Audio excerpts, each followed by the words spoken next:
sia to I ka hai koe e hepe he whalawhianga hau. Si whakalau neke Malaia. Wamare mole la e ke pure. Kaue. Ai whakatutanga tau tūra whāna I ki tau neia. Toka e tau hu he neia neke eke meneia mo whakerea e tau hingoa mua atu he hingoa hau ma Pelemia. Koe huhu keiloa, whakawela he, koe nea. Kaue hako tau whimai he lilifu I ki pure. Ko Jacobson. Koe tau whimai a koe hangau he meneia. Whātonu whono. Koe tau whia te au he mga hoko moare. Hako koe langa whaaki ai. He whakakise mai.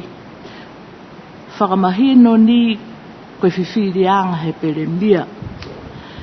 Mena ke uaki. Mahetu mai ka hae hingoa. He iki pure whiwhine. Sei mana tō ka hae ke longona mai pihia he tō tangata. Nge pihe tō tangata. Kwa whana teo ka hake pureanga mo ia, ke tuku hefo e matua Pelemia ki ke le kere. Kai whakakoki hake au ka hahe to mana ia. Koe mana ia e ne mana kau ke tōwhia to ia. Mena whamua ne tōwhia ua ia, hako whapehe mai ia ka ha. Hepe whiwhirianga ha ma Pelemia. Ko koia e ma Pelemia ne he whiwhirianga. As pehe, mana tō ka whakakise atu pehe. Koe tuanga he Pelemia, koe tuanga kabinet. Pehe mai, it is a collective decision of cabinet. Se ai mana tō ke whakahehe te tola hauanga he tūru. Mena ni ko whiwhiri he kabinet whakamane maare mai. Ka eke ke ono mai pihie tō tangata pehe, koe hepe he Pelemia, koe hepe hiki pōri mo hai.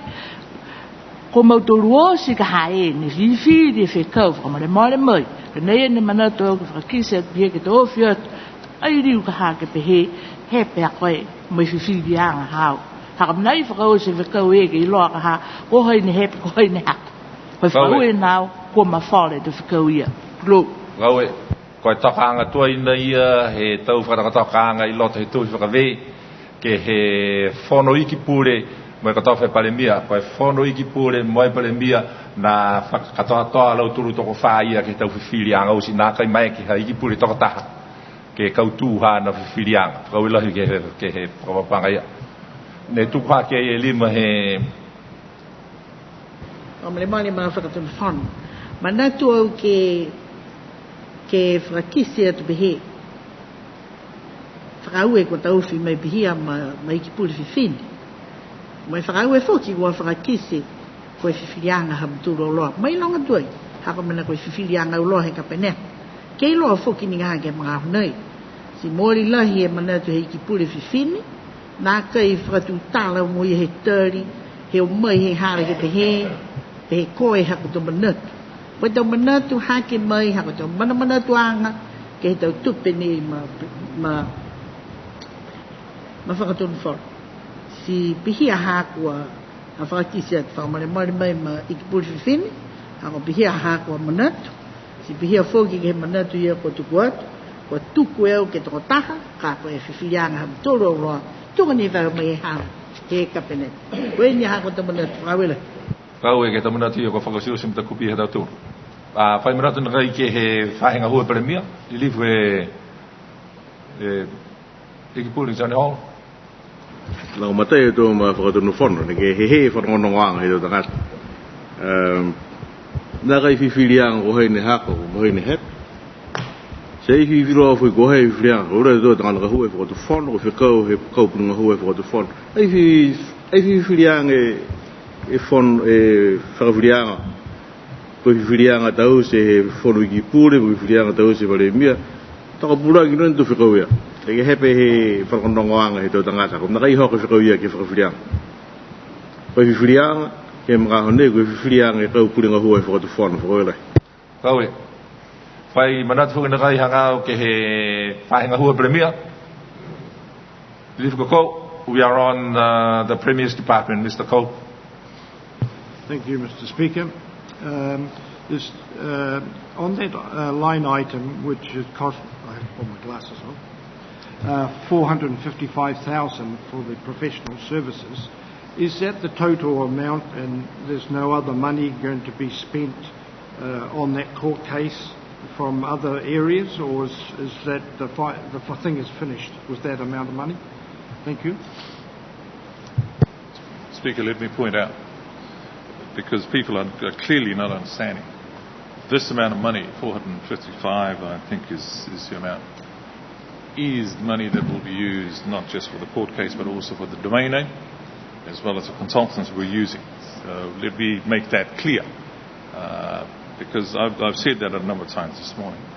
Si tuga foki ni ke maame mutulu, we love yosi domain name, court case, we consultancy fees gelatai, we service agreement at the tool. Si benato ke officio de foki ononoanga ha ke ficou nei tunga ia ko mai ke ma ni de tuga mo ai usi o aftara with the taxes mit tunga i do expatriates in the making with the maria ni ho Hawaii de mo tuanga ha ko fulu ma ko mari ha ko bihia we benato ke behege feitu ben regela fukunga nakai ka mana nakai mai ke manna ononoanga ke foro ficou he fo fo ko hingo ni ke seke go foi ai ke ficou ni the court case is finished we've settled and it's done ai di foi liu foki ke foi mana galo firum we nana ni he fo no no nge ka mana foi nga hu foki e mga nei no no tunga he foi lo adio he mga ka mai ono ko fo no mga nei ke kumi ko hingo de buhara ke he tolong matayanga about mining ke tolong matayanga ke la time for agreements nei la ono fo no ge ai mamna ke fo no ge he tu fo ro ko nani ai he fuki for ro tu pen go tu ko ke lo mataya ke mahua he he fo no ke de mga hoi mo fo la ba ko amana ki au ko mama he fo no ke pule e tau fa mama ngai ke wali o tau tolu ke liliu foki ke he tau fa mama ngai to ka ngai ya ko e lifu ko e Mr. Speaker, I wasn't trying to question that amount of money. All I'm saying is there any more money going to be taken from somewhere else to put into that cost of the court case? That's all I want to know. Yes, there is, or no, there's not. No. Thank you. The answer is no. Thank you. That's right. And my other one is, has the Premier and the Cabinet recognised the fault of interfering in the public service and won't do it again to cost us this amount of money? Yep.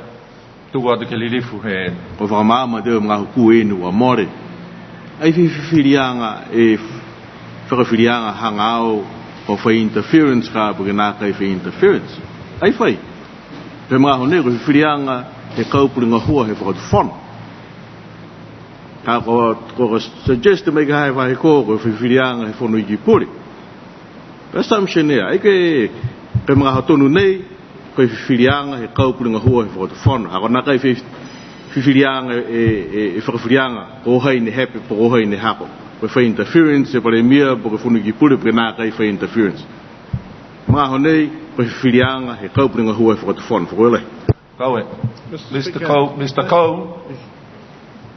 You didn't have your earphones on, and I was just wondering how you were able to understand that. Oh, it's quite easy. No, my other one is the youth employment. Is that on that Premier's lot? Is that we're going down that list? Okay, so we move on, right? Yes. Youth employment. The youth employment scheme there's 100,000 put into it. Does that cover the